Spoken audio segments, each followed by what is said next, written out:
Hello friends, Radhe Radhe. अभी बजे हैं रात के 1:30 और मैं पढ़ाई कर रही हूँ इंडियन पॉलिटी की बुक। हम लोग गांव में रहते हैं तो हमारे यहाँ पर लाइब्रेरी की व्यवस्था नहीं है, इसलिए जब सब सो जाते हैं मैं उस समय पढ़ाई करती हूँ।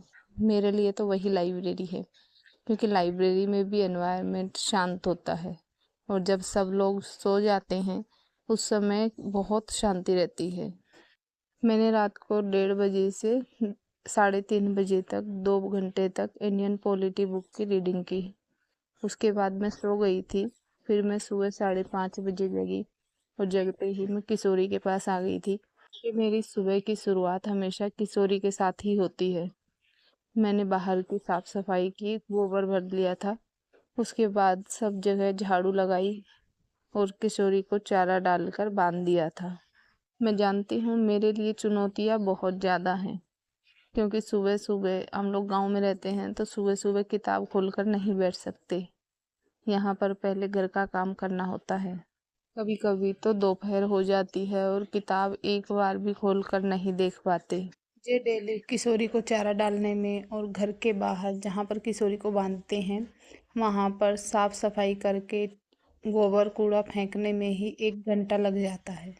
ये चीज़ें ना आसान हो सकती हैं जब कोई घर में दूसरा हेल्प करवाने वाला होता है, लेकिन मेरे घर में मैं अकेली हूँ काम करने वाली और कोई है नहीं जो मेरी हेल्प करवा सके। मेरी सास हैं जो कि ज़्यादा बुजुर्ग हैं और वो हमारे मंदिर पर ही साफ़ सफाई करती हैं। और गाँव में ना एक मेंटेलिटी होती है, चाहे लोग कितने भी हो घर में काम करने वाले, हेल्प करवाने वाले, लेकिन वो करवाएंगे नहीं, क्योंकि यहाँ पर मानना है कि घर का काम बहू को ही करना होता है। मैंने यहाँ की सब साफ़ सफाई कर दी है और उसके बाद जो कल के कपड़े धुले हुए थे, कल पूरे दिन हल्की हल्की बारिश हुई थी, इस वजह से सूख नहीं पाए। तो मैंने सबसे पहले उनको फैला दिया था, क्योंकि हल्की हल्की धूप निकल आई है। दिन का कोई भरोसा नहीं है, क्योंकि कभी बादल रहते हैं, कभी बारिश आ जाती है। अभी धूप अच्छी है तो कपड़े जल्दी सूख जाएंगे। कपड़े सुखाने के बाद मैं अंदर आ गई थी अपने लिए और बच्चों के लिए चाय बनाने के लिए। चाय बनाने के साथ ही मैंने दोनों बच्चियों के लिए लंच भी पैक कर दिया था। इन दोनों को स्कूल के लिए रेडी कर दिया था, क्योंकि इनकी स्कूल की वैन आने वाली है। 7:45 से 8 बजे के बीच इनकी स्कूल की वैन आ जाती है। तब तक मैं इनको तैयार करके बैठा देती हूँ। बच्चों को स्कूल के लिए तैयार करने के बाद मैं खेत पर आ गई थी किशोरी के लिए ज्वार काटने के लिए, क्योंकि अभी 8 बजे ही इतनी तेज़ धूप निकल आई है और गर्मी भी बहुत ज़्यादा बढ़ गई है। हमारे यहाँ पे जिस दिन भी बारिश होती है ना, उस दिन और बाद में ठंडा मौसम होने की बजाय और ज़्यादा गर्मी बढ़ जाती है। खेत पर से आने के बाद मैंने किशोरी और माधव दोनों को बाहर निकाल दिया था और इनको पानी पिला दिया था, क्योंकि अभी अभी इन लोगों ने चारा खाया है तो प्यास तो लगती ही है और गर्मी भी बहुत ज़्यादा है। उसके बाद मैं घर के अंदर आ गई थी साफ़ सफाई करने के लिए, क्योंकि सुबह सुबह इतनी जल्दी नहीं हो पाती, अंदर बच्चे सोए रहते हैं, पंखा चलता है। सफाई करने के बाद में मैंने लगे हाथ बर्तन भी धो के रख दिए थे। तो मेरा बेटा जब रोता है तो हम नहीं धुल पाते हैं, क्योंकि वो रात को किसी के पास भी नहीं रहता है।